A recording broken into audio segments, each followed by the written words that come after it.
Former football star and convicted felon O.J. Simpson commanding the world's attention once again today. He's pleading for his freedom on live television. Chris Lewis, defense attorney, joining us now to talk about what he's going through to try to get parole. Mr. Lewis, thank you for your time today. Yeah, thank you all for having me on. This is really strange. They're putting a parole hearing on national television, and I'll bet the viewership is huge. Yeah, I bet so, too.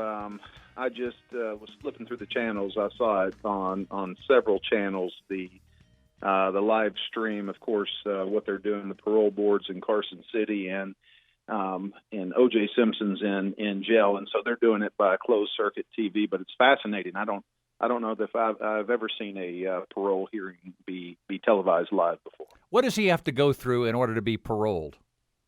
Well, there's essentially 6 members of the parole board. What he needs is a unanimous vote, 4 of the 6, to say that he can be released. So what they do is they essentially have a checklist. They have some factors that they have to go through. They have to look at the crime.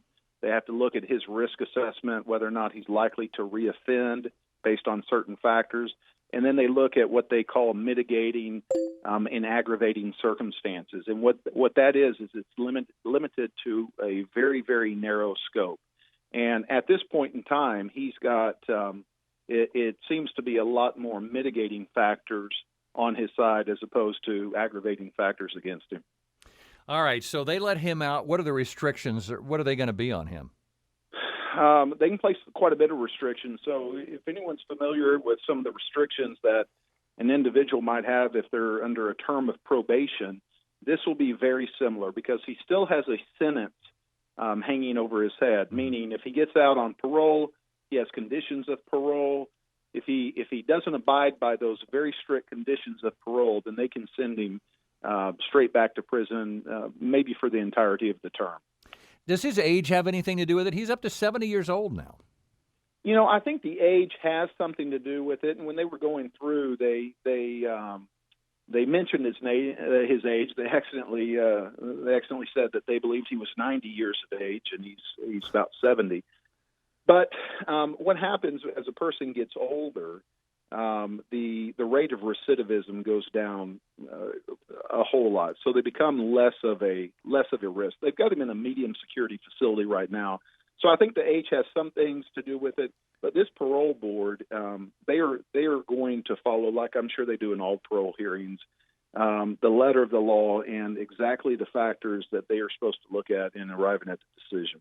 Chris Lewis, you're a defense attorney. Let me ask you, I've heard this said by a number of people. I got to tell you, in the back of my mind, I'm thinking the same thing. Did they get O.J. for the crime he committed, or did they get him for the crime that he was released on back in 1994?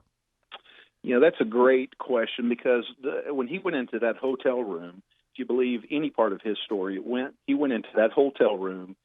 He says he didn't know that the people that he was with, that 2 of them were armed. But he went into the hotel room to retrieve items from 2 guys who sold sports memorabilia, but they were friends of his. Mm-hmm. And they were also in a position of trust where they had access to some of these family heirlooms and those types of things. So I think this particular crime and the sentence that he received, to me, it's indicative of, maybe the evidence was there, but that's the type of crime where people, especially with all the extenuating circumstances, people are found not guilty on that. So although the jury would have to say, we won't consider other times that he's been accused or he's been tried of crimes, the Ron Goldman deal, the Nicole Brown deal, there's no way that I think people were able to push that completely out of their mind. So, I mean, that's a long way to get to this. I do think that the murders in 1995 had something to do with the verdict in 2008 or 9 or whenever that was. I would think certainly the sentence, which seemed excessive for this, but yeah. Well, and that's one thing. That's another interesting angle on this deal. This was a crime that involved some victims. One of the victims is deceased now. The other victim plans to testify at the parole hearing, saying, "Let him out." He's going to say that at the time that the sentence was pronounced, he was shocked at how much time that O.J. Simpson received for it. Yeah. Chris Lewis is a defense attorney. He is with the firm Crane Lewis, CRAIN, Lewis.com. Chris, I appreciate you coming on. OJ's walking the streets. He's not walking the streets. Whichever one, it's not really, I don't think, relevant to most people anymore. All those crimes are so far in the past, but certainly OJ has to keep his nose clean for the rest of his life, I guess. That's true. I think we'll probably see him getting out. He has been a model prisoner, they say, for the past 9 years. I think we're going to see OJ out again. All right. We'll talk to you again. Thank you, Mr. Lewis. Appreciate it. Thank you, Ernie. Appreciate it. Bye-bye.